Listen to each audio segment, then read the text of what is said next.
Section 8.2, limits of sequences. A limit is basically a y value that a sequence gets closer and closer to reaching. An example of this would be a horizontal asymptote. For instance, with the exponential function, we can talk about exponential decay as something where as the x's get bigger and bigger and bigger, the y values get closer and closer and closer to 0. So we call that a limit, or a limiting value.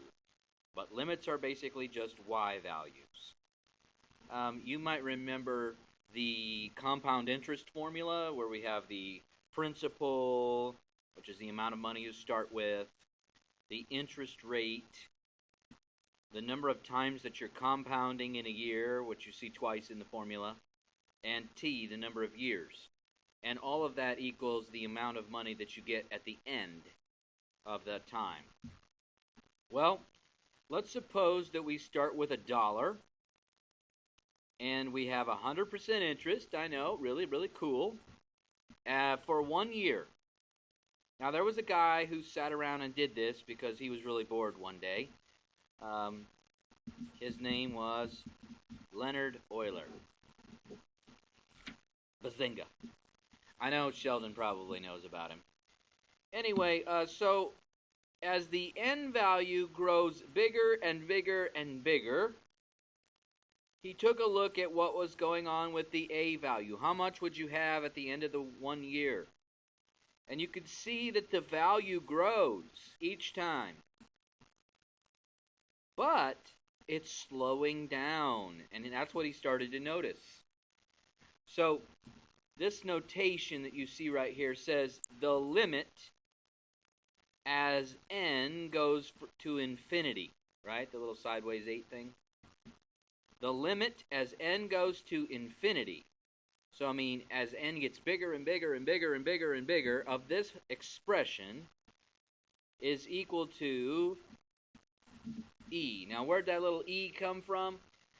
That's what Euler starts with. He got this number, 2.718, blah, blah, blah, blah, blah. It's an irrational number. It goes on forever and ever. It never repeats and never stops, kind of like pi. And so anyway, since he's the one that found that number, they named that number after him. So as you walk into my room, you can take a look at the door frame where it says Mr. Stale 2.718, and then maybe you'll understand the name on the outside of my wall as you walk in the room.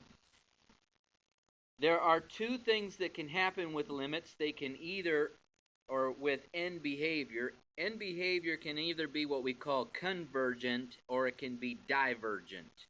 Now, convergent means that the n behavior approaches a single value, only one value. This value is called the limit. So, as we approach the n behavior, either to the infinity or negative infinity, a lot of these situations are just going to be positive infinity because we're dealing with sequences. In continuous equations, you could deal with negative infinity, but we're only going to be dealing with the positive. When the n behavior does not approach a single value, then we call that divergent. And we'll take a look at other examples. I'm going to flip to a few different examples in the book because they have some really good looking pictures. So, for instance, try to zoom in a little bit here. Here's a situation where you have a sub n equals negative n over 4. And the first few terms are negative 1/4, negative 1/2, negative 3/4, negative 1, negative 5/4. You're just noticing that it marches straight down. It never stops. That's a divergent sequence because it has no boundary. It just keeps going. Here's also another divergent sequence based upon n squared over 4. So 1/4, 1, 9/4, 4, 25/4, then you can see that it's taking off. Looks like a parabola. That's because its formula is from its explicit formula is from a parabola. But also, not stopping. So it diverges. Now, let's talk about some that do converge.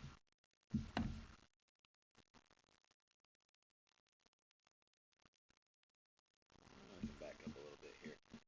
The harmonic sequence. The harmonic sequence, this has got a special name.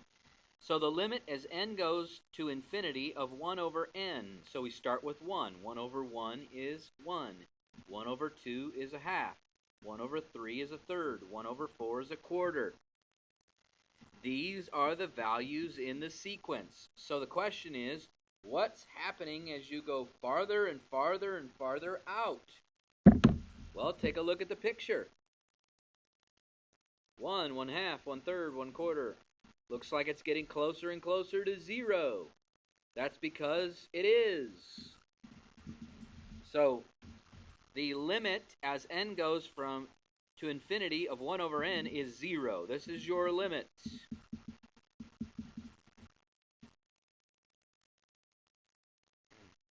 There's another cool one they call the alternating harmonic sequence.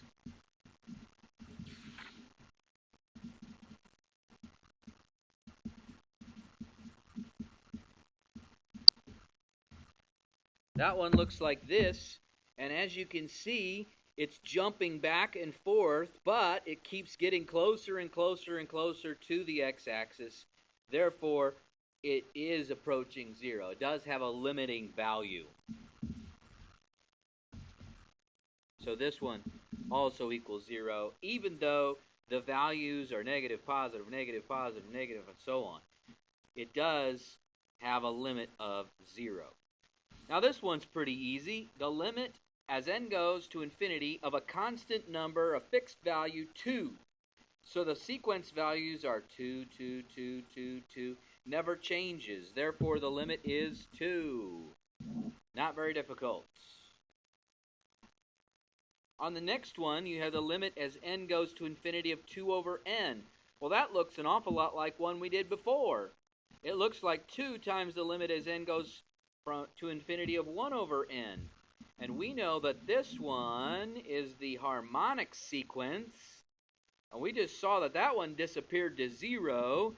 So this is 2 times 0, or 0. Which goes to show you that any multiple of the harmonic sequence is also going to disappear to 0. Now, we have the limit as n goes to infinity of, say, something like this, 2n plus 1 over n. 2n plus 1 over n. If you take a look at that picture, you can see that it comes down, but it's getting closer and closer to the y value 2. Now, I'll show you a little trick here to prove to you that it is truly getting closer to 2. Look at the lead term, 2n over 1n. When you reduce it, you get the limiting value. That's a trick we're going to use quite a bit. So hang on to that one.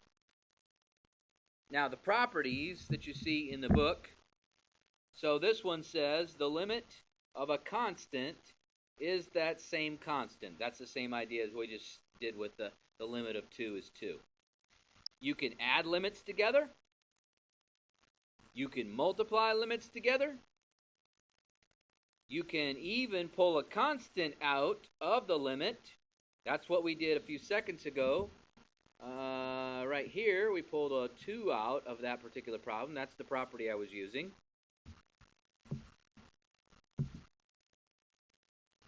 We can even divide limits as long as the limit of the denominator does not end up being 0.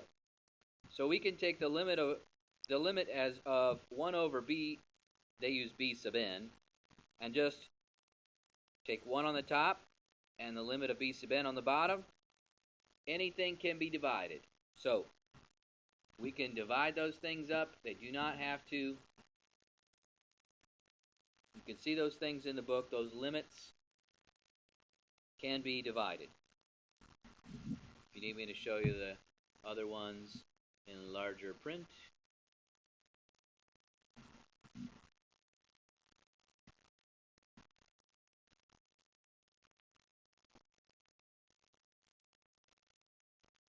anyway.